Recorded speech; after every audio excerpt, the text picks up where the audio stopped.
ಹೌದು, ನೀವು ತಮ್ಮನೈನಲ್ಲಿ ನೋಡಿದ್ದು ನಿಜನೇ. ಈ ದೋಸೆಗೆ ರವೆ, ಗೋಧಿ, ಮೈದಾ ಯಾವುದೂ ಬೇಡ. ಹಾಗೆ ಅಕ್ಕಿನೂ ನೆನೆಸಂಗಿಲ್ಲ, ಬೇಳೆನೂ ನೆನೆಸಂಗಿಲ್ಲ. ಈಸಿಯಾಗಿ ಮನೇಲಿರೋ ಪದಾರ್ಥಗಳಿಂದನೇ ಮಾಡ್ಕೊಬಿಡ್ಬೋದು. ಫಸ್ಟು ಸೊಬ್ಬಕ್ಕಿ ಸೊಪ್ಪನ್ನ ನೀಟಾಗಿ ಬಿಡಿಸಿಟ್ಕೊಂಡಿದ್ದೀನಿ. ಎಷ್ಟು ಫ್ರೆಶ್ ಆಗಿದೆ ಅಲ್ವಾ ಫ್ರೆಂಡ್ಸ್ ಈ ಸೊಬ್ಬಕ್ಕಿ ಸೊಪ್ಪು. ಇವಾಗ ಒಂದು ಬೌಲಲ್ಲಿ 4 ರಿಂದ 5 ಟೇಬಲ್ ಸ್ಪೂನ್ ಕಡಲೆ ಹಿಟ್ಟನ್ನ ಹಾಕ್ತಾಯಿದ್ದೀನಿ.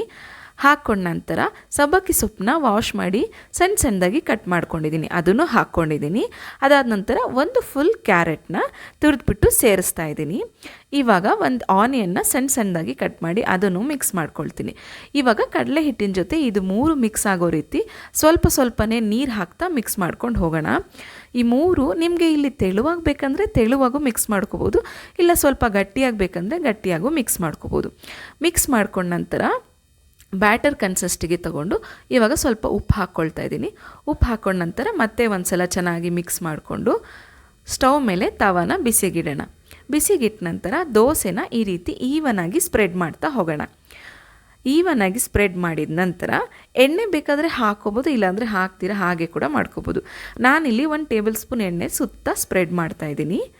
ಎಣ್ಣೆ ಹಾಕಿದ ನಂತರ ಈ ದೋಸೆ ಬೇಯಲಿ ಅಂತ ನಾವು ಒಂದು ಪ್ಲೇಟ್ನ ಮುಚ್ಚಿಡೋಣ. 1-2 ರಿಂದ 3 ನಿಮಿಷ ಮುಚ್ಚಿಡೋಣ. ಮುಚ್ಚಿಟ್ಟ ನಂತರ ಮತ್ತೆ ಇನ್ನೊಂದು ಕಡೆ ತಿರುಗಿಸ್ಕೊಂಡು ಎರಡೂ ಕಡೆ ಈವನಾಗಿ ಕಂದು ಬಣ್ಣ ಬರೋ ರೀತಿ ಬೇಯಿಸ್ಕೊಳ್ಳೋಣ. ಇವಾಗ ತಿರುವಾಗ್ತಾಯಿದ್ದೀನಿ. ಈ ರೀತಿ ಎರಡೂ ಕಡೆ ಪ್ರೆಸ್ ಮಾಡಿಕೊಂಡು ದೋಸೆನ ನೀಟಾಗಿ ಬೇಯಿಸ್ಕೊಳ್ಳೋಣ. ಅಷ್ಟೇ ನೋಡಿ, ನಮ್ಮ ಗ್ಲೂಟೆನ್ ಫ್ರೀ ದೋಸೆ ರೆಡಿ ಆಗೇ ಹೋಯಿತು. ಎಷ್ಟು ಈಸಿ ಅಲ್ವಾ? ಮನೇಲಿರೋ ಪದಾರ್ಥಗಳಿಂದನೇ ನೀವು ಇದನ್ನು ಟ್ರೈ ಮಾಡಿ ಹೇಗಿತ್ತಂತ ನನಗೆ ಕಮೆಂಟ್ ಮೂಲಕ ತಿಳಿಸಿ. ಎಲ್ಲರಿಗೂ ಶುಭ ದಿನ. Thank you. It's your Pooja.